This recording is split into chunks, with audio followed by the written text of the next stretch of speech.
英語聞き流しリスニング、英語テキストと MP3 音声ダウンロードはホームページからご利用いただけます。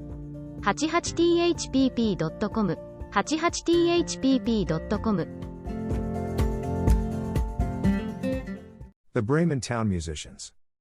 A certain man had a donkey, which had carried the corn sacks to the mill indefatigably for many a long year, but his strength was going, and he was growing more and more unfit for work.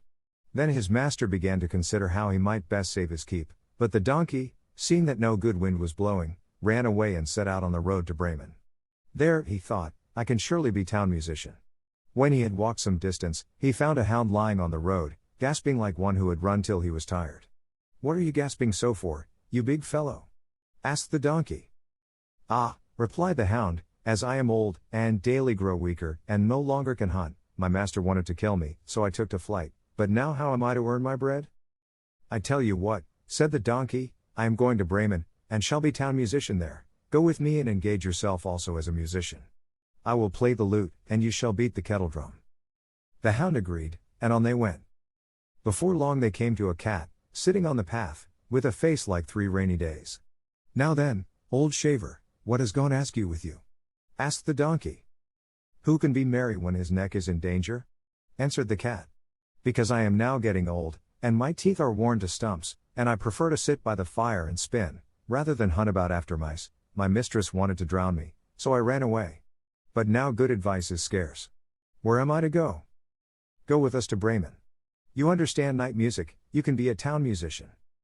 The cat thought well of it, and went with them. After this the 3 fugitives came to a farmyard, where the cock was sitting upon the gate, crowing with all his might.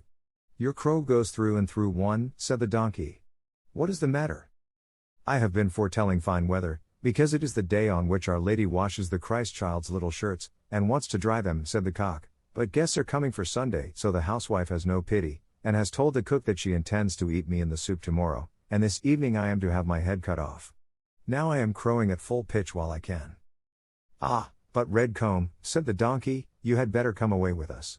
We are going to Bremen, you can find something better than death everywhere, you have a good voice, and if we make music together it must have some quality.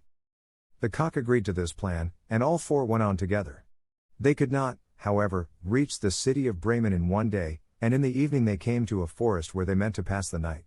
The donkey and the hound laid themselves down under a large tree, the cat and the cock settled themselves in the branches, but the cock flew right to the top, where he was most safe.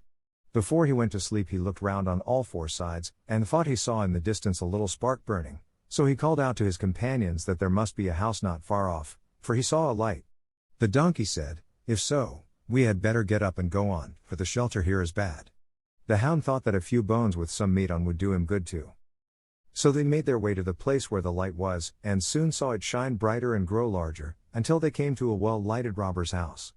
The donkey, as the biggest, went to the window and looked in. What do you see, my grey horse? Asked the cock. What do I see? Answered the donkey, a table covered with good things to eat and drink, and robbers sitting at it enjoying themselves. That would be the sort of thing for us, said the cock. Yes, yes, ah, how I wish we were there, said the donkey. Then the animals took counsel together how they should manage to drive away the robbers, and at last they thought of a plan. The donkey was to place himself with his 4 feet upon the window ledge, the hound was to jump on the donkey's back, the cat was to climb upon the dog, and lastly the cock was to fly up and perch upon the head of the cat.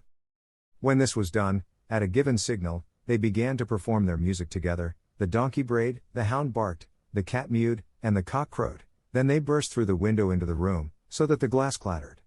At this horrible din, the robbers sprang up, thinking no otherwise than that a ghost had come in, and fled in a great fright out into the forest. The 4 companions now sat down at the table, well content with what was left, and ate as if they were going to fast for a month. As soon as the 4 minstrels had done, they put out the light, and each sought for himself a sleeping place according to his nature and to what suited him.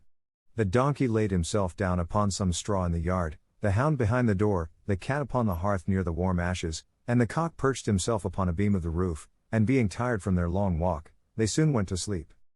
When it was past midnight, and the robbers saw from afar that the light was no longer burning in their house, and all appeared quiet, the captain said, We ought not to have let ourselves be frightened out of our wits, and ordered one of them to go and examine the house. The messenger, finding all still, went into the kitchen to light a candle, and, taking the glistening fiery eyes of the cat for live coals, he held a lucifer match to them to light it. But the cat did not understand the joke, and flew in his face, spitting and scratching. He was dreadfully frightened, and ran to the back door, but the dog, who lay there, sprang up and bit his leg, and as he ran across the yard by the straw heap, the donkey gave him a smart kick with its hind foot. The cock, too, who had been awakened by the noise, and had become lively, cried down from the beam, "Cock-a-doodle-doo." Then the robber ran back as fast as he could to his captain, and said, "Ah, there is a horrible witch sitting in the house, who spat on me and scratched my face with her long claws, and by the door stands a man with a knife, who stabbed me in the leg, and in the yard there lies a black monster, who beat me with a wooden club, and above, upon the roof, sits the judge, who called out, 'Bring the rogue here to me.' So I got away as well as I could."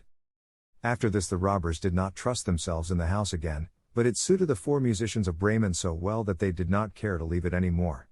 And the mouth of him who last told this story is still warm. 英語聞き流しリスニング、英語テキストと MP3 音声ダウンロードはホームページからご利用いただけます。88thpp.com、88thpp.com